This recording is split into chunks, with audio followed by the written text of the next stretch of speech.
नमस्कार, मैं हूं संजीव कुमार और आप देख रहे हैं न्यूज़ पीआर। लॉकडाउन में मछुआरों की क्या स्थिति है, बिहार सरकार के द्वारा क्या सहयोग मिला इस लॉकडाउन में, केंद्र सरकार के द्वारा क्या सहयोग मिला इस लॉकडाउन में, इसके बारे में हम जानेंगे। बिहार राज्य मत्स्यजीवी सहकारी संघ के जो हैं ये प्रबंध निदेशक हैं ऋषिकेश कश्यप जी, इनसे जानेंगे कि लॉकडाउन में इनको क्या सहयोग मिला, मछुआरों की क्या स्थिति है और जो मछुआरा समाज है इनके बारे में क्या इनका कहना है और इस दौरान कितना का टर्नओवर बिजनेस हुआ, इनके बारे में विस्तार से जानेंगे। इनसे हम पहले आपको परिचय कराते हैं और उसके बाद इस बारे में हम आपको जानकारी देंगे। पहले तो न्यूज़ पीआर में आपका स्वागत है। धन्यवाद, आपको भी इंटरव्यू के लिए धन्यवाद, काफ़ी धन्यवाद। और जहाँ तक सवाल है बिहार में जो मछुआरों की स्थिति, आर्थिक स्थिति हुई इस लॉकडाउन की वजह से, वो काफ़ी दयनीय रही। और हम लोग जो उम्मीद कर रहे थे, मतलब प्रथम लॉकडाउन से भी बुरी स्थिति ये द्वितीय लॉकडाउन में हुआ। कारण था कि प्रथम लॉकडाउन में सुबह और शाम दोनों मछली बिक्री पर रोक नहीं था, लेकिन ये जो लॉकडाउन हुआ अभी सेकेंड लॉकडाउन, उसमें एक ख़ास टाइम तक ही सुबह में मछली बेचने का आदेश दिया गया और शाम में नहीं दिया गया। और मछली एक ऐसा आइटम है जो एक बार तालाब से आप निकाल लेते हैं, बिना पानी का हो जाती है, मछली मर जाती है, तो 6 घंटा 7 घंटा के बाद वो सरांध होने लगता है और वो खाने योग्य नहीं रहता। बर्फ़ लगाने के बाद भी वो बच पाता है, क्योंकि बर्फ़ फैक्ट्रियाँ भी बंद थी, उसका भी यूज नहीं था। तो ऐसे परिस्थिति में जो है ना मछुआरे को काफ़ी हानि हुआ और उसके वजह से मछुआरों की काफ़ी जो है ना हालत ख़राब हुई।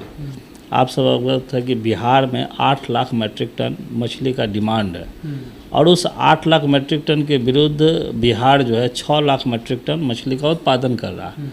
और ये 2 लाख मीट्रिक टन जो है ना, ये आ रहा है आंध्र प्रदेश से और कुछ वेस्ट बंगाल से आता है। यानी कि 2 लाख मीट्रिक टन को अगर हम लेते हैं तो उसमें प्रत्येक वर्ष जो राज्य के वासी हैं वो 2000 करोड़ रुपया वो पेमेंट करते हैं, समझिए, आंध्र प्रदेश को। यानी हम लोग 2000 करोड़ का मछली खरीदते हैं। तो लॉकडाउन की वजह से वहाँ से जो मछलियाँ आती थी वो भी बंद हो गया। और इस खरीद बिक्री में जो आंध्र प्रदेश की जो मछलियाँ थी आती थी और यहाँ बिक्री होता था, उस खरीद बिक्री में बिहार के लगभग 5 लाख लोग सीधे तौर पर जुड़े हुए थे। जो साइकिल पर, मोटरसाइकिल पर, मत्स्य विभाग ने भी 5000 से ज़्यादा मोटरसाइकिल बांटा, 3 व्हीलर लगभग 2 से 3 हज़ार बांटा, उसके अलावा 4 व्हीलर भी बांटा। उस सब से जो गतिविधियां चल रही थी वह सब भी ठप हो गया। नतीजतन हुआ कि बिहार का लगभग 5 लाख लोग सीधे जो मछली विपणन में संलग्न था वो सभी बेरोजगार हो गए और वो सभी हैंड टू माउथ हो गए। और इसको हम लोग लेकर लिखा पड़ी कि भारत सरकार तुरंत एक्शन लिया। 5 तारीख से बिहार में लॉकडाउन लगती है और भारत सरकार 7 तारीख को यानी 7 मई को ही आदेश निकाल देता है कि नहीं, ये गतिविधि जो है फिशरीज, मछली पालन, मछली विपणन, ये सभी गतिविधि से दूर रहेगा। लेकिन इसको राज्य सरकार के द्वारा एक्सटेंड नहीं किया गया, हटाया नहीं गया। फिर भी हम लोगों ने भारत सरकार के पत्र के आलोक में हम लोग जहाँ तक हो सका संभव अपने मछुआरों को पास निर्गत करने का काम किया और हम लोग ये सुनिश्चित करने का काम किया कि किसी भी सूरत में जो मछली का चारा है उसकी गाड़ी नहीं रुके, रंगीन मछली का है वो दाना वो नहीं रुके। लेकिन मछली बेचने पर वो प्रथम पाली के अलावा द्वितीय पाली में बेचने से राज्य सरकार की मनाही रही, जिसकी वजह से काफ़ी आर्थिक क्षति का सामना करना पड़ा। लगभग ये 80,000 करोड़ का मार्केट है बिहार, 80,000 करोड़ का।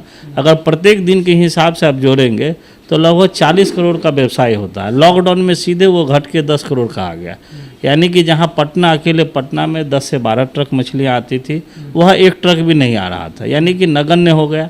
और जो पास राज्य सरकार के द्वारा निर्गत नहीं किया गया, इसके वजह से भी एक बहुत बड़ी खामियां हुई और लोगों को परेशानी का सामना करना पड़ा। और जानते हैं कि मानसून आ जाने पर मछलियां नदी से या तालाब से मारने में परेशानी होती है, तो वो भी एक कारण रहा है। और मिला जुला के हम कहें तो पहला लॉकडाउन से भी बुरा स्थिति रहा द्वितीय लॉकडाउन में। जैसा कि हम बात कर सकते हैं जानकारी के लिए कि जैसे बिहार सरकार के जो मंत्री हैं, इस लॉकडाउन में जो मछुआरों की स्थिति हुई तो बिहार सरकार के द्वारा क्या सहयोग मिला अगर मछली नहीं बिक रहे थे तो उनके जीवन के लिए, आर्थिक के लिए क्या सहयोग मिला? क्योंकि देखिए, यह आदेश निकाला गया था गृह विभाग से, और गृह विभाग से जब आदेश निकलता है तो यह गृह विभाग माननीय मुख्यमंत्री श्री नीतीश कुमार जी के जिम्मे है, तो वह गृह विभाग का आदेश सभी विभागों पर लागू होता है। ऐसे में अगर मत्स्य विभाग प्रयास भी किया होगा, हम नहीं जानते हैं, प्रयास भी किया होगा, तो हमको लग रहा है कि गृह विभाग के सामने में मतलब स्वाभाविक है कि कोई भी आदेश किसी भी विभाग का नहीं चला होगा। तो ऐसे परिस्थिति में हम ये नहीं बता सकते हैं कि प्रयास किस स्तर तक हुआ, लेकिन हम ये जानते हैं कि मछुआरों को भारत सरकार के आदेश के आलोक में जितनी सुविधा मिलना था उतना मिला, उसके अलावा अन्य सुविधा नहीं मिल पाया। इसके अलावा एक दूसरा सवाल आपसे है कि जिस तरह से बिहार में मछुआरों के लिए जैसे बहुत सारे संगठन भी आते हैं, तो डेवलपमेंट के लिए क्या है? एक नया ये जो है आजकल ट्रेंड कर रहा है कि नए तकनीक के द्वारा मछली पालन कुछ उत्पादन किया जाए, इसको लेकर के देखिए, स्वाभाविक रूप में एक ज़माना था जब मुर्गी जो है ना 1 किलो होने में 1 साल लगता था। अब मुर्गी जो है ना, आपको पता ही होगा कि 40-45 दिन, अधिकतम 60 दिन, 90 दिन में 1 किलो हो जाता है मुर्गी। यानी कि कहीं ना कहीं टेक्नोलॉजी का इम्प्लीमेंट किया और फार्म में मुर्गी अब 1 किलो हो जाता है, बहुत जल्द हो जाता है। उसी तरह से वह सेम टेक्नोलॉजी मछली में आ गया है। अब मछली भी जो है ना 1 किलो होने में 1 साल नहीं लगता। राज्य सरकार एक तरफ कॉम्फेड को मजबूत किया, उसी तरह से अगर मछली के लिए अगर कॉम्फेड को मजबूत करे तो बिहार में 36 लाख लोगों को अकेले रोजगार यह विभाग दे सकता है, यह कॉम्फेड दे सकती है। और हम लोगों ने प्रोजेक्ट भी सबमिट किया, 2000 करोड़ का प्रोजेक्ट केंद्र सरकार को सबमिट किया, केंद्र सरकार ने राज्य सरकार को भेज भी दिया है। और हम उम्मीद करते हैं कि राज्य सरकार भी इसकी गंभीरता से, क्योंकि आप पिछले विधानसभा का चुनाव देखेंगे तो इसमें सिर्फ और सिर्फ चुनावी मुद्दा था रोजगार। समझते हैं कि अगर मत्स्य विभाग को अगर मजबूत कर दिया जाए तो इससे बड़ा विभाग बिहार में कोई नहीं होगा रोजगार के क्षेत्र में। ये हमारा डाटा नहीं है, ये फूड एग्रीकल्चर ऑर्गेनाइजेशन का डाटा है, department of fisheries, government of India का डाटा है, बिहार सरकार का डाटा है कि बिहार में सबसे अधिक मछुआरों की जनसंख्या है, सबसे अधिक मछुआरे इसी रोजगार पर बिहार में निर्भर करते हैं। यहाँ में गंगा नदी है, गंडक नदी है, कोसी नदी है, घाघरा, मतलब जितनी भी नदियाँ कहिए वो दर्जनों नहीं है, सैकड़ों में नदियाँ हैं, छोटी नदी हो चाहे बड़ी नदी हो। इसका अगर समुचित प्रबंधन किया जाए मत्स्य पालन के लिए, विपणन के लिए, तो आने वाले समय में यह बहुत बड़ा लोगों को रोजगार का जरिया बनेगा। और लॉकडाउन में अब बाहर भी लोग नहीं जाना चाहते हैं। आप रिपोर्ट देखिए एमएसएमई का, भारत सरकार का ही रिपोर्ट है, टोटल 1 साल में 20 करोड़ लोगों को रोजगार हाथ से छीना गया, 20 करोड़ लोगों का। अब अंदाज़ा कीजिए कि जो मैन्युफैक्चरिंग यूनिट लगा हुआ था पूरे देश में, 20 करोड़ लोगों का रोजगार हाथ से चला जाए, और इसमें से 20 से 30% लोग किसानी और खेती में, यानी मछली पालन हो या अन्य घड़ा में घुसने का प्रयास कर रहा है, तो उसके लिए समुचित प्रशिक्षण की व्यवस्था हो जाए। समुचित प्रशिक्षण के साथ साथ उसको समुचित टेक्नोलॉजी की जानकारी हो जाए, और उसको बैंकों से टाई अप करके, जैसे किसानों को किसान क्रेडिट कार्ड मिलता है, उसी तरह से अगर मछुआरों को मत्स्य किसान क्रेडिट कार्ड मिल जाए, जैसा कि भारत सरकार आदेश दिया है, अगर ये सब अगर मिल जाता है तो निश्चित रूप से अभी हाल ही में आज ही से, आपको अच्छे समय पर आप आए हैं, आज से बिहार में 2 महीना तक मछली शिकार माही पर बिहार सरकार ने रोक लगा दिया है। बिहार जलकर प्रबंधन अधिनियम के आलोक में रोक लगा दिया। अब रोक तो लग गया, अब इस पर लगभग 20 लाख लोग आश्रित है कि भाई ये गंगा नदी में मछली मारेंगे और अपना परिवार का भरण पोषण करेंगे। लेकिन इस रोक से क्या हुआ कि अब वो लोग जाएंगे नहीं। अगर जाएंगे अगर गंगा नदी में, गंडक में मछली मारने, तो उस पर FIR हो जाएगा, उसको जेल भेज दिया जाएगा।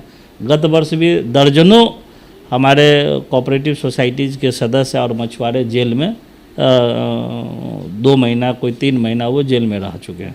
तो ऐसे परिस्थिति में केंद्र सरकार ने एक कानून लाई है, राहत सह बचत योजना, कि अगर ये 2 महीना अगर हम मछुआरों को रोकते हैं तो 5-5 हज़ार रुपया, लगभग 5-5 हज़ार रुपया उनको तो हम 2 महीना में देंगे, यानी 10 हज़ार रुपया का राहत देंगे। अगर सरकार इसको लागू कर देती है, केंद्र सरकार देने के लिए तैयार है, बगल के राज्य पश्चिम बंगाल में ये लागू है, बगल के उड़ीसा में लागू है। चूंकि आप पूरे इंडिया के राष्ट्रीय मत्स्यजीवी जो प्रबंधक है, इनके आप वो डायरेक्टर हैं, तो युवाओं के बारे में क्या कहें? क्या इनको इस क्षेत्र में आने के लिए या इस बिजनेस में आने के लिए क्या करना होगा, अगर कोई बिजनेस करने के लिए चाहते हैं तो? देखिए, निश्चित रूप से डॉक्टर मंगला राय का एक बयान आया जो ICRDDG थे, उनका स्पष्ट, अफीम की खेती में जितना आमदनी है उससे ज़्यादा आमदनी मछली पालन में है। क्योंकि 5 रुपये का जीरा अगर आप डालते हैं बीज, एक बीज, तो वह 3 महीने में 100 रुपये का हो जाएगा और उसमें लागत आता है 30%, यानी कि 30 रुपये का खर्चा है मात्र। तो आप अंदाज़ा कर लीजिए कि आमदनी का क्या मतलब मार्जिन और बेनिफिट है। और मार्केट आपको ढूंढना नहीं है, क्योंकि मार्केट यहाँ आप, हम बता रहे हैं कि 2 लाख मीट्रिक टन का गैप अकेले बिहार में है, जो हम लोग आंध्र प्रदेश से मंगा रहे हैं, यानी मार्केट की समस्या है ही नहीं। तो हम खुद भी फिशरीज का ग्रेजुएशन किए और फिशरीज से ही पोस्ट ग्रेजुएट भी किए। हम इसी समाज से आने की वजह से हमको नौकरी भी मिला, हम नौकरी से रिजाइन भी मार दिए। लेकिन हम जो ये जानते हैं कि इस सेक्टर में अधिक से अधिक लोगों को रोज़गार मिल सकता है, और अगर जो भी युवा इस क्षेत्र में आते हैं तो उनका भविष्य जो है स्वर्णिम है। और हमने सैकड़ों लोगों को बिहार में खड़ा करने का काम किया है। इंडिविजुअली जो फिशरी ग्रेजुएट सब है वो लोग आज अपना अपना काम कर रहा है, और जो नहीं है हल्का सा 10 दिन प्रशिक्षण का, माननीय सुशील कुमार मोदी जी जब इस विभाग में मत्स्य मंत्री थे, उस समय हम लोगों ने आंध्र प्रदेश प्रशिक्षण के लिए योजना बनाई कि प्रत्येक वर्ष 1000 मछुआरों को आंध्र प्रदेश प्रशिक्षण के लिए भेजा जाएगा। जो योजना काफ़ी सफल हुआ और बहुत सारे लोगों ने मछली पालन अपनाया। उसी का नतीजा है कि 4 लाख मीट्रिक टन बिहार में उत्पादन होता था और आज 6 लाख मीट्रिक टन उत्पादन हो रहा है। तो बढ़ोतरी हुआ। तो हम निश्चित रूप से हम युवाओं को आपके माध्यम से, आपके चैनल के माध्यम से आह्वान करेंगे कि यह स्वर्णिम क्षेत्र है, और यह इससे बढ़िया क्षेत्र एग्रीकल्चर एलाइड में इसकी महत्ता को देखते हुए भारत सरकार ने अलग मंत्रालय बना दिया। पहले मत्स्य मंत्रालय नहीं था, 2 साल पहले बना। और यही नहीं, किसानों के तर्ज पर किसान क्रेडिट कार्ड देने के लिए निर्णय भी ले लिया। अलग से एक नेशनल फिशरी डेवलपमेंट बोर्ड का गठन कर दिया। यानी भारत सरकार 6-7 इंस्टीट्यूट खोल दी। सिफा भुवनेश्वर में खोला, CIF मुंबई में खोला, इसी तरह से सिफरी बैरकपुर में खोला, बहुत सारे इंस्टीट्यूट, शिफ्ट कोचिन में खोला, बहुत सारे इंस्टीट्यूट का गठन भी किया भारत सरकार, और सर्वे भी करा रही है कि हम और इसको कैसे बेहतर करें। और हम बता रहे थे कि 24,000 करोड़ का जो नीतीश कुमार जी योजना लाए हैं, जल जीवन हरियाली योजना, उसमें से 18,000 करोड़ अकेले तालाब जीर्णोद्धार पर खर्च होगा। यानी कि जो बिहार सरकार और अन्य विभाग का लगभग 2.25 लाख बिहार में तालाब है, उन सभी तालाबों का रिनोवेशन हो रहा है। और जब जैसे ही रिनोवेशन होगा तो उसमें मछली का उत्पादन सीधे 2-3 हो जाएगा। तो हम यही चाहते हैं कि राज्य सरकार से कि जैसे तालाब आप मछुआ समिति को दिए हैं, उसी को यह जिम्मेदारी दीजिए कि आप खुद ही इस तालाबों का रिनोवेशन कराइए। क्योंकि मछुआरा जानता है कि इसमें कितना गड्ढा होना चाहिए, इसमें कहाँ से पानी आता है, बाढ़ का पानी कैसे आता है, इनलेट कहाँ से बनाएंगे, आउटलेट कहाँ से बनाएंगे। अगर उसको ये जिम्मेदारी दिया जाएगा तो अच्छे ढंग से वो इस काम को कर सकता है। क्योंकि मछुआरों का रोजी रोटी और मछुआ समिति का रोजी रोटी उन्हीं तालाबों पर निर्भर करता है। तो वो कोई बगलिंग नहीं करेगा, वो कोई घपला नहीं करेगा। लेकिन वर्तमान में जो ठेकेदारी व्यवस्था के तहत कराया जा रहा है जल जीवन के हरियाली का काम, हम लोग संघ और मछुआ समिति पूरे प्रदेश का इसका विरोध करते हैं। काफ़ी हम लोगों ने विरोध किया है, पत्र भी लिखा है, और विभिन्न मंत्रियों से भी जाके हम लोगों ने मिला है कि भाई इसको आप बंद कीजिए। क्योंकि ये व्यवस्था से निश्चित रूप से राज्य के मछुआरों का अहित हो रहा है।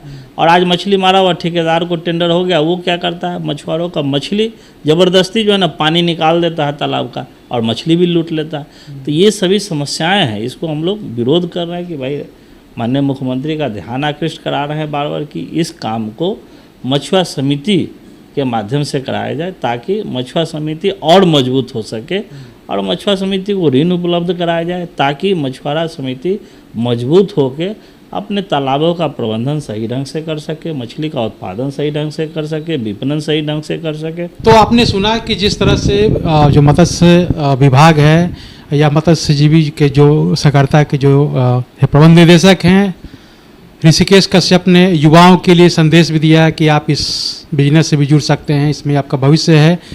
तो अब चलते हैं दूसरे खबरों की तरफ। हमारे सहयोगी हीरालाल के साथ मैं संजीव कुमार।